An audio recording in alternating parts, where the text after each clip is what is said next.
Olen Paanasen Milja ja opiskelen Savonia ammattikorkeakoulussa tietotekniikkaa. Suuntautumiseni on tietoverkkotekniikka. Mun aikaisempi koulutus on ylioppilas- ja lähihoitaja ja olen tehnyt 2 vuotta lähihoitajan töitä ennen kuin pääsin tänne kouluun opiskelemaan. Hakeuduin tänne IT-alalle sen takia, että koin tämän mielenkiintoiseksi ja kehittyväksi alaksi ja koen, että saan täältä haasteita myös opiskelun jälkeen työelämässä.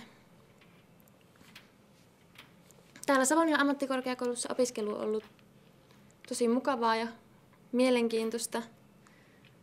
Sen lisäksi, että on saanut koulutuksen, niin on saanut myös paljon sosiaalisia taitoja ja kontakteja.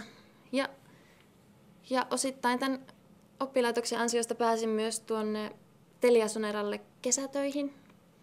Ja sen kesätöiden jälkeen pääsin tekemään opinnäytetyötä TeliaSoneralle. Ja tämän jälkeen olen ollut opiskelujen ohella siellä töissä Instamin kautta osa-aikaisena.